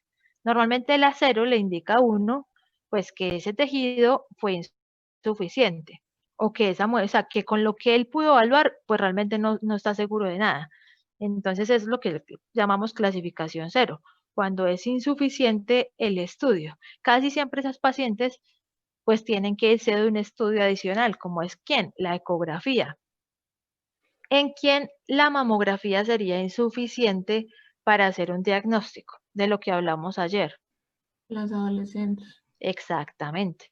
Si alguien no estuvo en clase o no puso atención y a una muchacha de 25 años le vio un nódulo, le palpó un nódulo y la mandó para mamografía, posiblemente el radiólogo le diga BIRAT 0.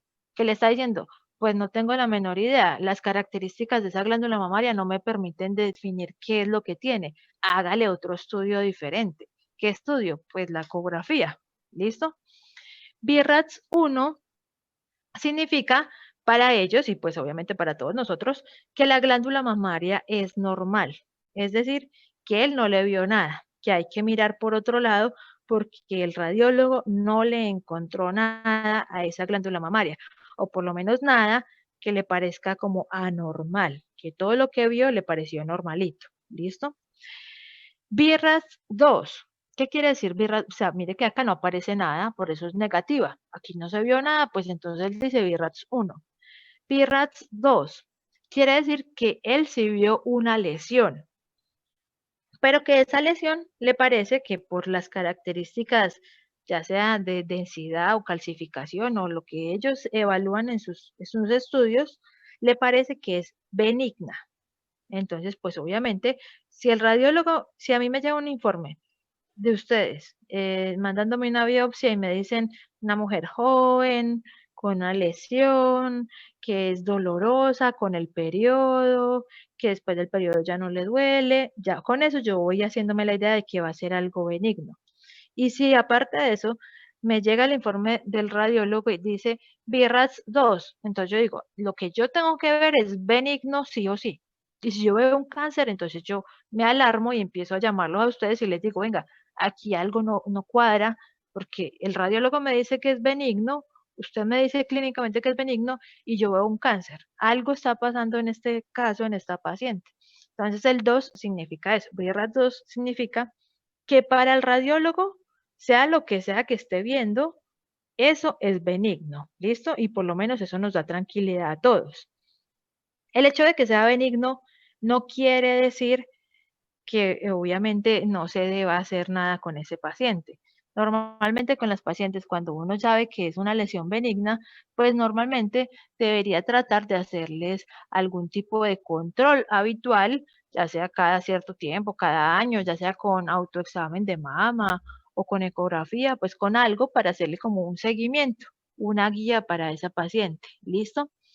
BRAF 3 significa que lo que él sea que haya visto en sus imágenes, como él las interprete, le parece que eso es benigno, pero no está 100% seguro. Uno a veces no está totalmente seguro qué más hacemos. Entonces eso es lo que le está diciendo a él a uno y a ustedes, a todos nosotros, con un BRAF 2, con un BRAF 3, nos está diciendo, eso parece que es benigno, pero pues yo no me voy a arriesgar. Entonces le pongo BRAF 3. ¿Qué hacen ustedes con un paciente BRAF 3? A ese paciente lo normal es que ustedes le van a hacer una biopsia. ¿Por qué? Porque él le está diciendo, yo creo que es benigno. ¿Y cómo es la única forma de confirmar si sí o si no? Pues ustedes ya aprendieron en patología que los diagnósticos confirmatorios se dan a través de biopsias. Entonces, ustedes le hacen la biopsia y ahí ya saben cuál es el diagnóstico de la paciente. Obviamente, a menos de que el caso sea extremadamente difícil, nosotros les vamos a decir qué es lo que tiene esa paciente. ¿Listo? BRAF 4 se considera que es como una cantidad de sospechas, pero ya no de benigno, ya es sospecha de que algo está maligno. Entonces, normalmente ellos lo clasifican en 3, 4A, 4B y 4C. Entonces, si la sospecha es baja, es moderada o es alta para cáncer de mama. Entonces, si a mí me llega un informe BRAF 4, antes de yo ver la lámina, yo ya estoy casi que sospechando que lo que yo voy a ver va a ser algo malo, va a ser algo maligno. ¿Por qué? Porque el radiólogo lo está viendo. Y obviamente el objetivo de todo esto es que hagamos una concordancia clínico-patológica. No es solo lo que yo diga o lo que diga el radiólogo, es que todos estemos en un consenso de qué es lo que tiene la paciente. Y el 5, que es este de acá, ¿qué quiere decir? Lo que les digo, uno a través de radiología lo que tiene son sospechas. Entonces, esto significa que él está casi que seguro que tiene una altísima sospecha de cáncer de mama. No le pone sí tiene cáncer de mama porque el único que lo puede poner es el que vea la biopsia. Pero él con las cosas que vea por allá en la radiografía, en la mamografía, él dice, yo estoy casi que seguro que esto es un cáncer de mama. Y él lo pone BRAF 5.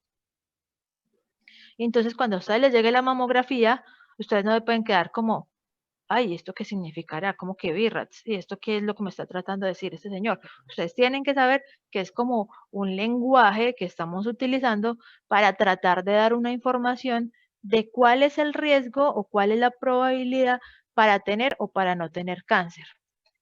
Si ustedes no están seguros, o sea, si el radiólogo no está seguro, si dice sospechoso para benigno, pero no se lo aseguro, o si le dice a uno sospechoso para maligno, pero como que tampoco estoy seguro, o si le dice a uno BIRAT 5, altamente sospechoso de malignidad, pero no le aseguro, ¿qué le están diciendo a ustedes? Haga algo adicional para garantizar el diagnóstico. ¿Y qué es ese algo adicional? Pídale la biopsia. Pues obviamente, a menos de que sea extremadamente difícil la biopsia, a través de este procedimiento nosotros garantizamos un diagnóstico para el paciente. Bueno, entonces acá está la biopsia.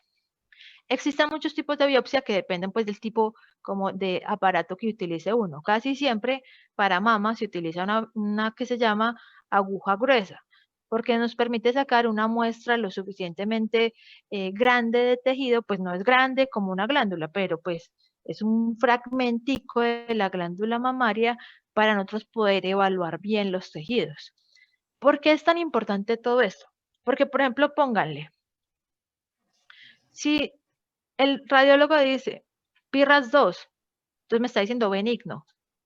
Y ustedes dicen, me escribe, es una lesión, le duele, ciclo mamario, con el ciclo menstrual le duele, la paciente no tiene antecedentes en nadie de la familia de cáncer de mama, le mejora con medidas locales y con antiinflamatorios, entonces, y tiene 20 años. Entonces, con eso, todos tenemos que tener la idea de que es benigno. Y si yo pongo a la lámina y yo veo un cáncer, en el caso, ¿qué hago yo? Yo lo que hago es llamarlo a usted y decirle, no, venga, tomémosle otra muestra a esta paciente, pues porque no tiene ningún sentido que yo estoy viendo acá un cáncer cuando ni la clínica ni la radiología están indicando eso. Algo pasó. Entonces, por eso no podemos actuar de forma desunida. O sea, esto es una correlación clínico-patológica. O, por ejemplo, usted ve una masa, ve ulcerada de la piel, así como esas primeras imágenes que les mostré, el pezón invertido, o sea, usted clínicamente sabe que tiene cáncer. El radiólogo le cantó BIRAT 5, le dice, si pudiera ver la histología, yo mismo le pongo la firma de que eso es cáncer. Y yo veo la lámina histológica y yo no veo nada. Yo veo una glándula mamaria normal, tranquila. ¿Qué le digo? Algo está pasando. Muestreamos lo que no era, o no sé, esta muestra no es de esta paciente. Algo pasó acá. ¿Qué tenemos que hacer todos? Devolvernos y tomarle otra muestra a la paciente. A menos de que todos estemos en el mismo, como en el mismo pensamiento, en el mismo contexto, no podemos arriesgar a una paciente a decirle, no, no tiene nada. O a decirle, venga, le quito la glándula mamaria. Todos tenemos que estar en el mismo contexto.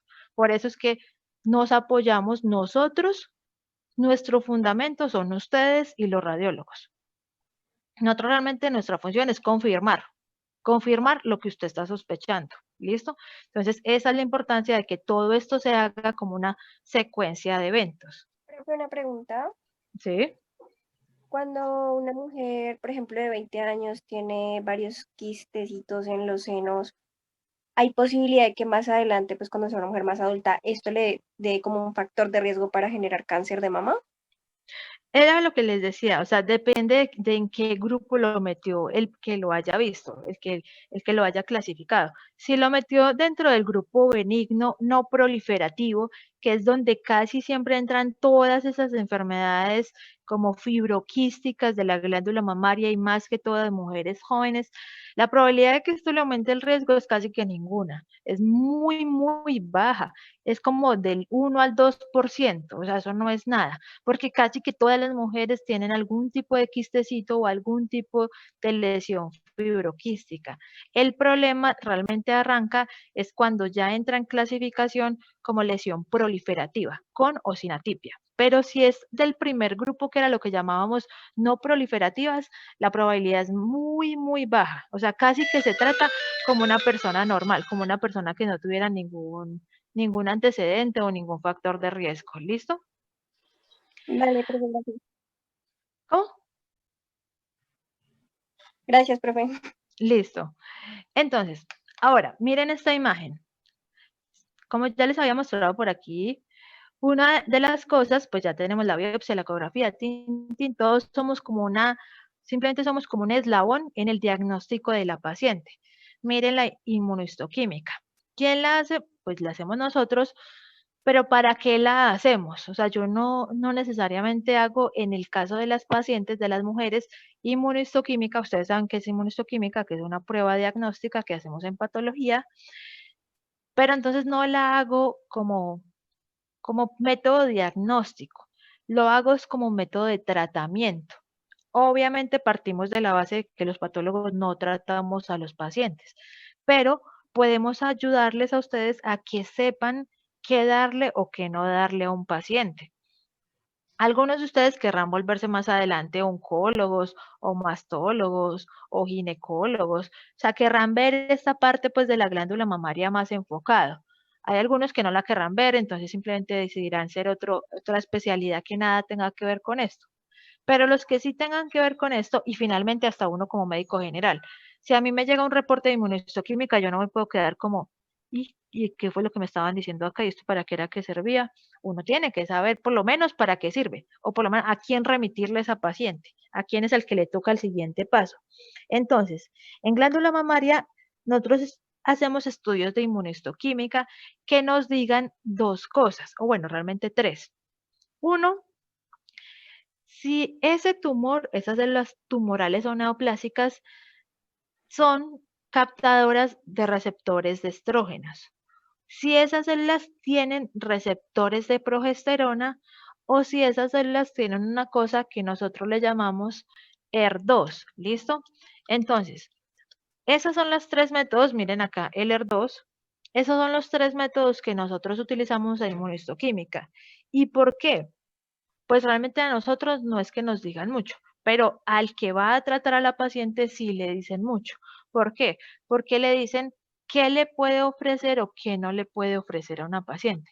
El objetivo no es solamente que a uno lo operen y ya, no, el objetivo es que le digan, le van a dar quimio, le van a dar radioterapia, o qué le van a dar y por qué no le van a dar.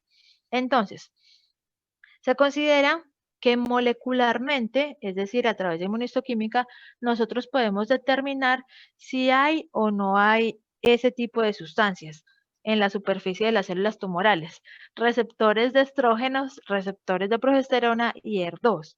Y eso nos da una clasificación, que es la que ustedes ven acá. En las lesiones invasivas, a un tipo lo llamamos luminal. ¿Y quiénes son los luminales? Los que tienen receptores de estrógenos, pero no tienen ER2. A otro grupo lo llamamos enriquecido ER2. ¿Y qué quiere decir eso? Pues que el ER2 es positivo. ¿Sí? Okay, pues ¿qué más podría decir? Y al otro grupo lo llamamos el tipo basal. ¿Y qué quiere decir? Que esto no es positivo ni para estrógenos ni para ER2. Y uno dice, bueno, entonces todo este enredo, ¿para qué sirvió? Todo este enredo sirvió para que a uno le digan que también le va a ir a la paciente. Uno siempre tiene que pensar en el contexto del paciente, porque tal vez algún día nosotros seamos ese paciente o un familiar de nosotros sea esa paciente. Y entonces uno, siendo médico, no puede venir a decirle al oncólogo, pero usted, ¿por qué no le quiere dar quimioterapia a mi mamá si tiene cáncer de mama? Uno tiene que tener estos fundamentos. ¿En qué se basan estos fundamentos? Si las células tumorales se clasifican tipo basal, es decir, no expresan receptores de estrógenos y no expresan ER2, a esa paciente no le pueden dar quimio, porque ¿qué quimioterapia le pueden dar? Los medicamentos que le aplican a una quimioterapia es dirigidos a eso, dirigidos a los receptores de estrógenos o al ER2. Y si las células tumorales no los tienen, entonces como para qué yo quisiera que me pongan quimioterapia. Las pacientes que salen clasificadas en sus tumores con este grupo no reciben quimioterapia.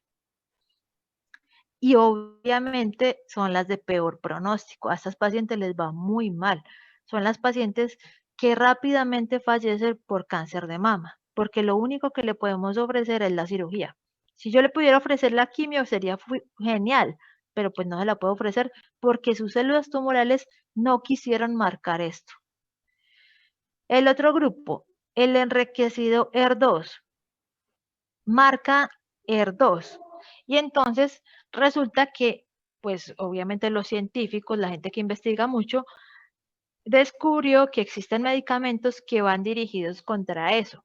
¿Eso qué quiere decir? Que si esa señora las células tumorales le salen positivas para esa sustancia, para ER2, se le puede ofrecer un tratamiento. Antes, a estas pacientes, al igual que el grupo que ya vimos, les iba re mal, o sea, les iba supremamente mal. Mal es que en cuestión de meses la señora se moría. Y pues uno dice la señora, pero piensa, ¿y si es la mamá de uno? ¿Y si es la novia de uno? ¿Y si es la hermana de uno? Entonces, les iba muy mal. Pero como se ha adelantado mucho en investigación, se ha demostrado que como tenemos tratamiento, a ellas les va a ir mejor. Esto les cambia el pronóstico y les cambia la sobrevida a esas pacientes. ¿Listo? Y está el grupo de arriba, el luminal. Siempre se consideró que era el de mejor pronóstico. ¿Hasta cuándo? Pues hasta que salieron los medicamentos. ¿Por qué? Porque ellas se les puede dar medicamentos para el asunto de los estrógenos, pero no les podemos dar medicamentos para el ER2 porque son ER2 negativos. ¿Listo? Entonces, lo normal es que si no hubiese tratamiento para nadie, si todavía estuviéramos años atrás, en este orden, luminal, enriquecido ER2 y tipo basal. Finalmente, estarían en este orden, digamos así, el pronóstico de la paciente sin poderse ofrecer nada. Pero en este momento, como hay algo que ofrecerles, estos dos grupos son de buen pronóstico y por eso ustedes ven que una vez en consulta está atendiendo a una paciente y uno mira los antecedentes, cáncer de mama hace 5 años y uno ve a la persona y uno dice, señora, ¿cómo hizo para tener cáncer de mama hace 5 años y mirarla ahorita como está de bien? Yo no le veo nada. Es por eso, porque los tratamientos que se pueden ofrecer han mejorado el pronóstico y la vida de las personas. Miren esto, cáncer de mama versus el momento en que se va a hacer el diagnóstico. Si es positivo para receptores de estrógeno y para ER2 y negativo para ER2, lo que yo les decía, se consideraba que era el de mejor pronóstico. Si es positivo para ER2, miren el pronóstico, pero esto cambió desde el momento en que tenemos tratamiento. Este, que parece como una pequeñita mesetica aquí, aumentó y mejoró la sobrevida de las pacientes. Y el negativo para todo, pues es la paciente que usted como que le ofrece. Si es que es negativa para todo. Para todos los tratamientos que usted le quiere ofrecer, no le van a servir a ese paciente. Entonces, este grupo es el que tiene el peor pronóstico en este momento, ¿listo? Pues a menos de que ya luego aparezcan nuevas mutaciones y podamos ofrecer algo mejor, pues en este momento a ella es a la que le va a ir peor. Y finalmente miremos esto, los factores pronósticos y predictivos. Se considera que, bueno, que los factores que le dan el pronóstico al paciente, a las pacientes, es si los ganglios que están cerquita ya hicieron metástasis o no. Pues obviamente si hicieron metástasis, pues le va a ir peor. El tamaño del tumor. Es diferente tener un nodulito de 1 centímetro y no una masa de 5 centímetros. El grado de diferenciación es algo similar a lo que mencionó alguien por ahí por la tipia. Es qué tan parecido es al tejido normal o qué tan horrible es en relación al tejido normal. Entre más feo sea en relación a lo normal, pues obviamente peor el pronóstico. La edad de la paciente igual. A mayor edad, no mentiras, en la edad sí tenemos una situación y es que las mujeres que tienen cáncer de mama, que son muy jóvenes, les va bastante mal. El cáncer de mama esperamos que sea lo más frecuente en mujeres adultas, pero cuando nos salen mujeres muy jóvenes, se ha visto que les va peor que a las mujeres adultas. Es peor tener uno cáncer de mama cuando tiene 30, 35 años. El pronóstico y la probabilidad de sobrevida es mucho peor que si le diera a uno el cáncer de mama por allá a los 60 años. ¿Listo? Y lo que les digo, los factores predictivos, pues ya los acabamos de mencionar. El ER2 y las hormonas, progesterona y estrógeno. Porque, ¿qué indican? Si le puedo o no le puedo dar quimioterapia a esa paciente. Bueno, esta frase es importante. Pues a mí me parece importante. Resulta irónico y muy trágico que una neoplasia de un órgano expuesto, que uno lo puede explorar, que le puede hacer vigilancia, sea uno de los órganos que más cobra vidas por cáncer de mama.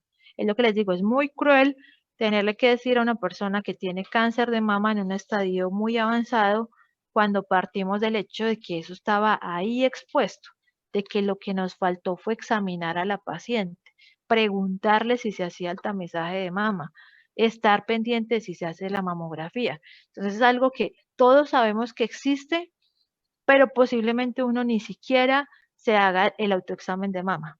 Hasta que ya no se vea una lesión, hasta que ya uno no vea pues la secreción, el nódulo, el dolor, la ulceración, hasta ese momento posiblemente uno no tome conciencia de que podía detectar eso a tiempo y que obviamente podía ser tratado. ¿Listo? Esta ya sí es la última imagen. Esta imagen que están viendo en este momento, entonces hasta este momento ya tienen que hacer como un corte y arrancar. Entonces, ¿por qué? Esta lesión que están viendo es una lesión que no es un cáncer, es una lesión que la llamamos estromal, es decir, del tejido adiposo, del tejido que estaba como alrededor de las glándulas o de los ductos o de los lobulillos. Bueno, ¿cómo se le llama a esta lesión? ¿Alguien sabe? Que se los he dicho como 80.000 veces, es la más frecuente, la lesión benigna más frecuente de la glándula mamaria. Que depende del componente estromal. ¿Cómo? Exactamente, bien. Eso que están viendo ahí es un fibroadenoma. Pues obviamente así lo ven cuando lo reseca el cirujano y así se ve histológicamente. Esta lesión es muy parecida a la glándula mamaria. Nosotros obviamente tenemos características que no lo diagnostican, pero son muy parecidas y es muy bonito. O sea, pues a mí me parece que es una lesión muy bonita. Características de ella es muy bien delimitada. ¿A quién le encuentro? Miren, semejante lesión. Pues obviamente está ahí aumentada de tamaño. Pues no es de ese mismo tamaño, pero está ahí un poquito aumentada. Pero entonces, ¿cuáles son sus características? A veces uno sí se la palpa. O sea, si uno se hiciera el tamizaje del autoexamen de mama juiciosamente, en estos casos uno sí podría detectar estas lesiones porque es lo más común que pueda tener uno. Son ¿cómo se llama? También son hormonodependientes. Era lo que yo les decía, que a veces con el periodo pueden aumentar de tamaño o pueden doler y ya luego pueden desaparecer, o sea, no desaparecer, pero ya luego uno como que no las palpa con tanta facilidad. Son estas lesiones, fibroadenomas. Cuando le reportan a uno un fibroadenoma, uno puede estar completamente tranquilo. Si se lo quiere resecar porque le está doliendo mucho y cada vez que tiene ciclo menstrual, pues eso le duele, se lo puede quitar sin ningún problema. Pero recuerden, ¿a qué grupo pertenecían los fibroadenomas dentro de las lesiones benignas?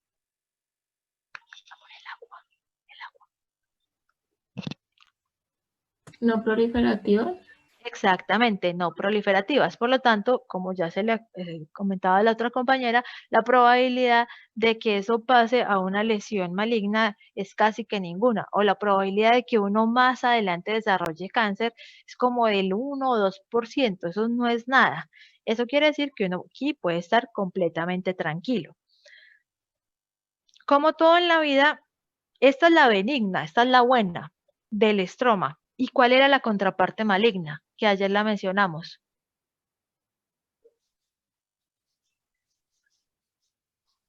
¿Tumor filoides? Sí, señor, el tumor filoides. Los tumores filoides se considera que son la contraparte maligna de del fibroadenoma. La lesión bonita, la buena, la que yo quisiera, es el fibroadenoma. La contraparte maligna es el tumor filoides. El tumor filoides debería llamarse como fibrosarcoma, una cosa por allá así, pero pues no, le pusieron tumor filoides, pero es la contraparte maligna de este tipo de lesiones, ¿listo? No es frecuente, para que uno tenga un tumor filoides eso es una cosa rara, pero pues uno tiene que saberlo, porque si les llega a uno un reporte de esos, uno no se puede quedar como en la ignorancia de no saber de qué le estaban hablando. Bueno, entonces, hasta aquí cerramos mama. Desde lo que es la histología, anatomía, la arquitectura, todo, pasando por todas las lesiones hasta lo que es cáncer y lo que son las lesiones estromales. Bueno, entonces ya dentro de 8 días vamos a ver lo que arranca en pulmón con las lesiones inflamatorias de pulmón. Dentro de 8 días, el jueves, terminada la clase, pues ustedes pasan a hacer el cuestionario, a resolver